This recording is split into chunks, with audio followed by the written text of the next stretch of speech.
अस्सलामुअलैकुम दोस्तों की हाल चाल है जनाब। तुसीं वेखदे पे गुलाम अहमद टीवी ते मैं तुहाडा मेज़बान हाजी गुलाम अहमद। दोस्तों सब तो पहले अपने चैनल को करना सब्सक्राइब ते नाल लगे बेल दे बटन करना क्लिक ताकि साड़ी अच्छी ते नवी वीडियो का नोटिफिकेशन हमेशा ही तरह वीरा भरावां नूं मिलता रहे।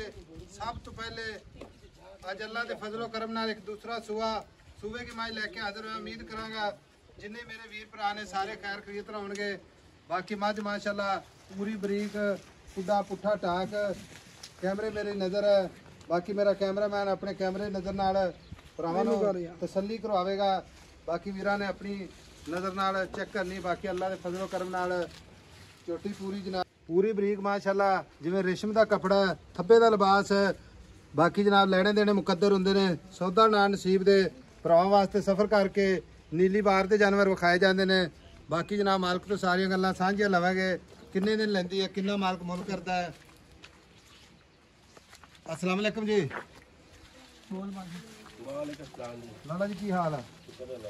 अपनी मझ कितना सुआ सुवेगी? दूसरा दिन किन्ने को लैंदी है? 6 तो 7 दिन लैंदी है। वीर मेरा घर की झोटी है ना अपनी?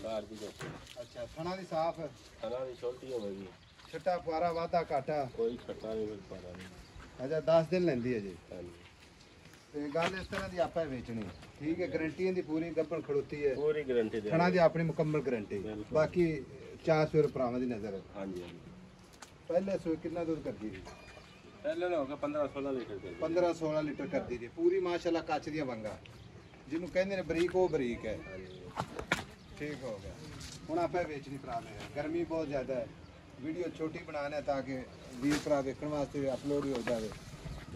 ਜਿਹੜੇ ਆਪਾਂ ਪੈਸੇ ਲੈਣੇ ਨੇ ਨਾ ਜਿੱਥੇ ਕਿਸੇ ਵੀਰ ਭਰਾ ਨੂੰ ਵੇਚਣੀ ਹੈ ਉਹ ਮੁੱਲ ਕਰਨਾ ਇੱਕੋ 4 ਮੁਹੱਬਤ ਵਾਲਾ ਜਿੱਥੇ ਵੇਚਦੇ ਨੇ। ਝੋਟੀ ਦਾ 6.5 ਲੱਖ ਰੁਪਏ 6.5 ਲੱਖ 6.5 ਲੱਖ ਚ ਕੋਈ ਮੁਹੱਬਤ ਪਿਆਰ ਮੁਹੱਬਤ ਕਰਨਾ ਲੈ ਲੈਗਾ ਜਦੋਂ ਅਪਲੋਡ ਕਰਾਂਗੇ ਇਨਸ਼ਾਅੱਲਾ। ਲੇਕਿਨ ਇਹ 6.5 ਲੱਖ ਰੁਪਏ ਜ਼ਿਆਦਾ ਕੋਈ ਪਿਆਰ ਮੁਹੱਬਤ ਕਰ ਜਿਹੜੇ ਲੈਣੇ ਨਾ ਪੈਸੇ ਉਹ ਹੀ ਦੱਸ ਝੋਟੀ ਦੇਗਾ 6 ਲੱਖ 25 ਹਜ਼ਾਰ ਦੀ। थड़ा की गारंटी है ना? बड़ी टोर जे को अपन वीर भरा में लै जाए ता भी गारंटी ज्यादा करा दे 1,50,000 सुई तो लै जाए कोई मसला नहीं। ठीक है टोर का मिलियन पर टोर 6,25,000 है। मुहब्बत प्यार अल्लाह के फजलो करम नाल भरावां वास्ते जरूर है। बाकी टुरदी फिरदी कैमरे नज़र है। नंबर जनाब स्क्रीन ते मिलांगे अगली वीडियो नाल। अल्लाह निगहबान पाकिस्तान।